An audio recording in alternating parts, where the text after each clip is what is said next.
સતગુરુ ભગવાન કી જય। જીવનમાં જાગવાની જરૂર છે। જે જાગી ગયા છે એને આનંદ છે। જાગ જીવલડા ભવ સાગરના કોઠે આવેલું નાવ ડૂબસ। એટલે ભજનમાં કહેશે, હે જાગ જીવલડા ભવસાગરના કોઠે આવેલું નાવ ડૂબસ। તારી નાવમાં ભેદને ભ્રાંતિ ગણી, તારી નવમાં ભેદને ભ્રાંતિ ગણી। એવા પાપનાદ પોટલાના 12 ગણા જાગ જીવલડા ભવસાગરના કોઠે આવેલું નાવ ડૂબસ। જાગ જીવલડા ભવસાગરની કોઠે આવેલું નાવ ડૂબસ। જાગવાની જરૂર છે તો જવાનીમાં, જે જવાનીમાં જાગે છે એના ઇતિહાસમાં નામ આવે। ગળપણમાં જાગવાનું નહીં। એટલે જે જવાની શરીર સારું હોય ત્યારે જાગવાનું। સાધન સારું હશે તો ભક્તિ કરી શકાશે।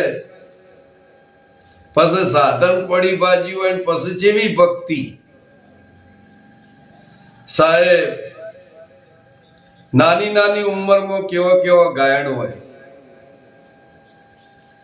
चांदी जैसा रंग है तेरा सोने जैसे बाल, આવો ગાયન 30 વર્ષની ઉંમરે। અને આની આ આઈટમ 60 વર્ષની થાય ને એટલે પછી મહિલા મંડળમાં જાય। મહિલા મંડળમાં જાય ને પછી તાલ્યો પાડા ને પછી આર્ય ગીત અત્યારે આર્ય હતું ને પછી 60 વર્ષે ફરી જાય। પછી ડોશી કે કોઈ કોઈનું નથી રે, કોઈ કોઈનું નથી રે, કોઈ કોઈનું નથી રે, કોઈ કોઈનું નથી રે। હવે આ ડોશીને 60 વર્ષે ખબર પડી કે આપણું કોઈ નહીં। તો તાણ સમય પ્રમાણે જાગો। સાહેબ, જીવનમાં જેને સંત મળ્યા છે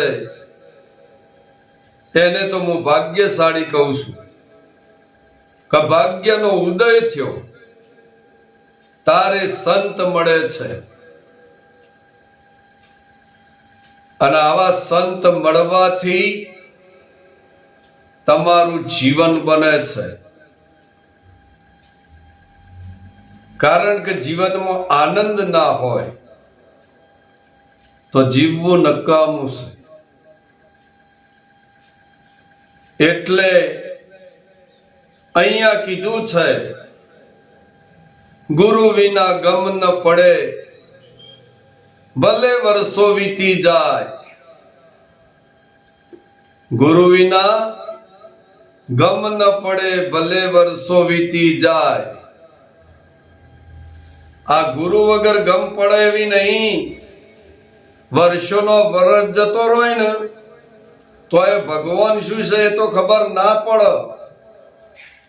સાહેબ, આ તો જેને ગુરુ હોય, જેના જીવનમાં સદગુરુ હોય એને ખબર પડે કે ભગવાન શું છે। નરસિંહ મહેતાના જીવનમાં એક સંત હતા, એમને સદગુરુ મળ્યા હતા તો પરમાત્માનો કેવો મહિમા ગાયો। સાહેબ, પરમાત્મા નક્કી હતા નરસિંહ મહેતાને તો તમારે નક્કી થાય પણ તમે એવું કરી શકતા નહીં, એટલો રસ ધરાઈ શકતા નહીં, એટલી જિજ્ઞાસા નહીં. અને ઓમ કરતો કરતો તમારો સમય પસાર થઈ જાય છે, પછી છેલ્લે કશું નહીં થાય હો. એટલે હાલ જાગવાનું સંતો કહેશે. એટલે કહેશે કે તમે જાગો જગતના લોકો, નામનો ડંકો વાગસ. તમે જાગી લો, એક નામનો ડંકો વાગે છે, એ નામની જોખી થઈ જાય તો તમારો બેડો પાર. આટલું બોલી મારી વાણીને વિરામ આલું. બોલો સતગુરુ ભગવાન કી જય.